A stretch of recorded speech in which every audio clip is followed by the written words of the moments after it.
Assalamualaikum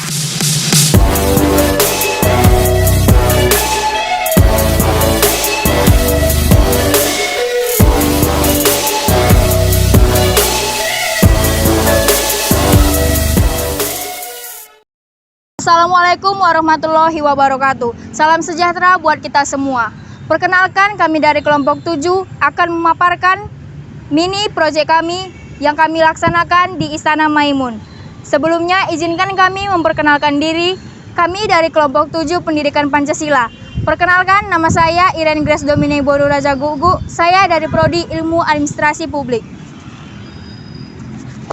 Perkenalkan, nama saya Boyke Frando Ginting dari Prodi Ilmu Hukum.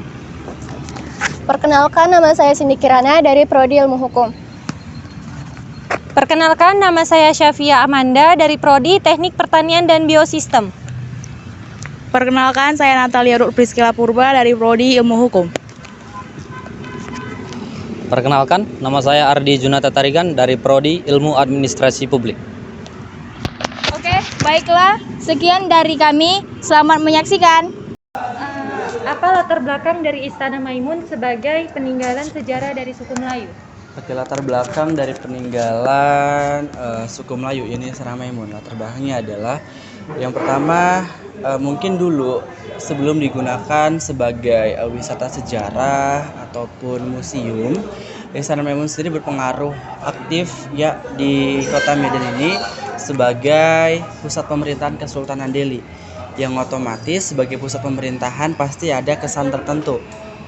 Nah, yang menjadi latar belakang adalah kita sebagai suku Melayu, masyarakat luas, apapun itu dia, paling tidak ya intinya digunakan sebagai pusat pemerintahan yang beralih menjadi cagar budaya yang harus kita lestarikan. Seperti itu.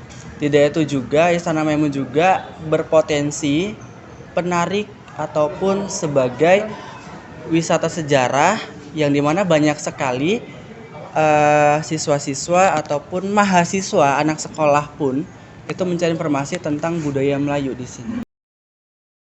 Bagaimana potensi Istana Maimun sebagai objek sejarah? Oke, potensi Istana Maimun ya sampai saat ini alhamdulillah banyak penarik pengunjung ya, terutama di kalangan pelajar. Nggak itu juga untuk wisatawan domestik itu. Walaupun COVID gini juga alhamdulillah sebelum Ramadan juga kita memiliki peningkatan yang sangat signifikan. Ya, untuk di internasional juga kita ya mungkin untuk di penerbangan dibatasi. Cuman karena mungkin kita berpikir wisatawan internasional udah tinggal di Indonesia, ya mereka bebas mau kemanapun. Ya alhamdulillah juga wisatawan internasional yang kunjungan ke Istana Maimun juga banyak sih. Banyak sampai saat ini.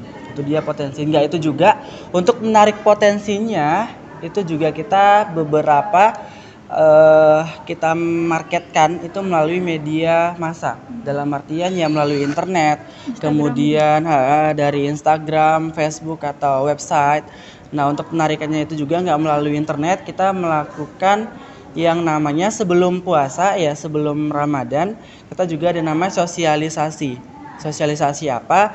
Nah, untuk anak-anak contoh yang punya klub ataupun grup-grup yang memiliki tujuan untuk penarikan sejarah, dan kita berikan asosiasi terhadap mereka. Sosialisasi bagaimana yang ada di Istana Maimun tentang budaya, tradisi yang ada di sini. Itu sih yang menjadi potensi ataupun penarikan agar para wisatawan itu datang ke Istana Maimun gitu. Bagaimana upaya pelestarian terhadap Istana Maimun sebagai objek wisata sejarah Melayu? Oke, pelestariannya itu banyak kita lakukan ya, mulai dari pemeliharaan itu pertama. Kemudian yang kedua adalah menetralkan suasana.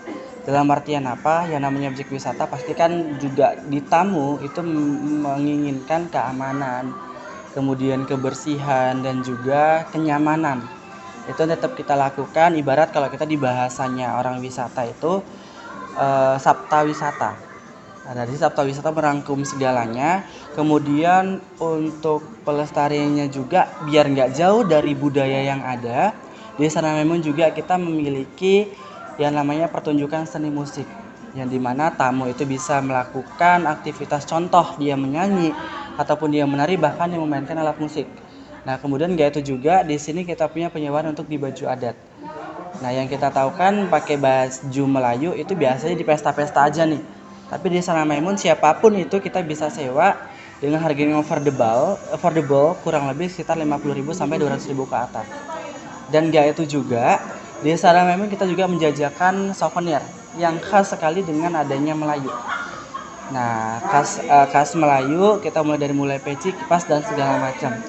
Nah, itu aja mungkin untuk di pelestarian Istana Maimun nggak banyak, yaitu tadi kembali ke Sabta Pesona tadi. Itu dia.